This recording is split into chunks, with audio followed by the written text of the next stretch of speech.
Hello दोस्तों, NBT life में मैं आप सभी का स्वागत करती हूँ।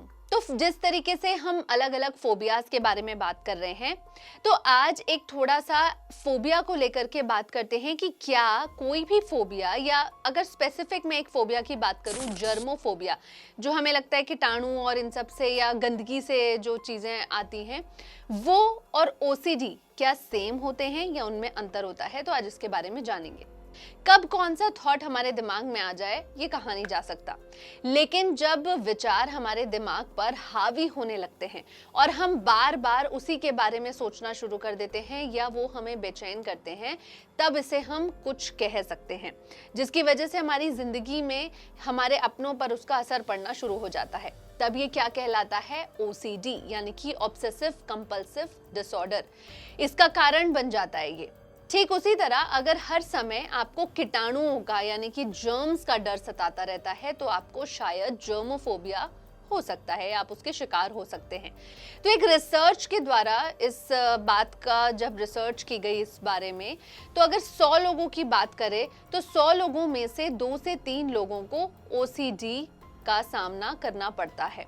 ओसीडी में 2 कंपोनेंट्स होते हैं, ऑब्सेशन यानी कि सनक, और दूसरा कंपल्शन मतलब कि मजबूरी। इस स्थिति में व्यक्ति के मन में बार बार ऐसे विचार, ऐसे थॉट्स आते हैं जिनका कोई मतलब ही नहीं होता है, लेकिन ये विचार दिमाग पर इतने ज्यादा हावी हो जाते हैं कि व्यक्ति को बेचैन या परेशान कर देते हैं।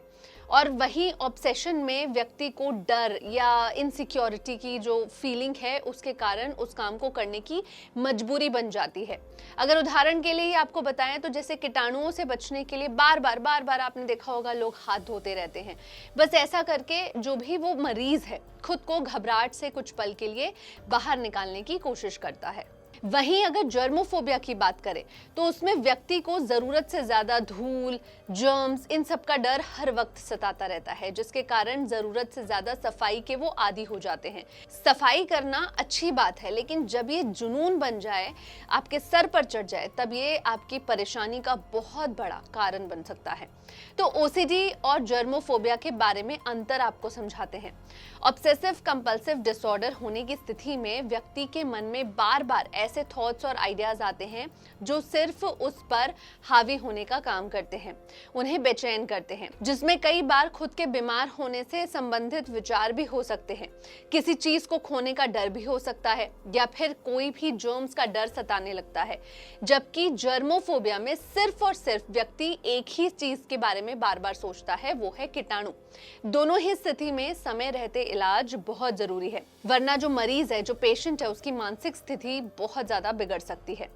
अब इसका इलाज कैसे संभव है? तो घर पर इलाज इसका खुद से तो संभव नहीं है। लोग आपको टोक सकते हैं कि यार बार बार क्यों हाथ धो रहे हो, क्यों बार बार झाड़ू लगा रहे हो, लेकिन ये चीज वो लोग नहीं समझ पाएंगे कि आप ऐसा क्यों कर रहे हैं। तो इसका एकमात्र इलाज है कि आप प्लीज साइकियाट्रिस्ट यानी कि डॉक्टर के पास जाएं और उन्हें अपने इस प्रॉब्लम के बारे में बताएं, क्योंकि ये एक मेंटल इलनेस नहीं है, बस एक ऐसा बिहेवियर है जो आपके नेचर में आ चुका है। तो आप डॉक्टर के पास जाएं, वो आपको डेफिनेटली इसके बारे में एक्सरसाइजेस बताएंगे, सलाह देंगे, जिससे आप अपने ओसीडी या जर्मोफोबिया को ठीक कर सकते हैं। तो दोस्तों, ओसीडी और जर्मोफोबिया में एक थिन लाइन का अंतर है जो इस वीडियो में मैंने आपको बताया। तो अगर आपको भी ऐसा महसूस होता है और आप कंफ्यूज थे अभी तक कि क्या आपको जर्मोफोबिया है या ओसीडी, तो इस वीडियो में मैंने बहुत ही आसान तरीके से क्लियर किया। अब आप भी अपने दोस्तों से पूछें, दोस्तों से साझा करें, उनसे उनकी हरकतों को देखें और समझें कि क्या उन्हें ओसीडी तो नहीं या जर्मोफोबिया तो नहीं। साथ ही साथ मुझे कमेंट सेक्शन में बताएं कि आप और किस फोबिया पर बात करना चाहते हैं। मैं फिर हाजिर होंगी एक नए वीडियो के साथ। तब तक के लिए मुझे दीजिए इजाजत और एनबीटी लाइव को सब्सक्राइब करना, बेल आइकन दबाना ना भूलें।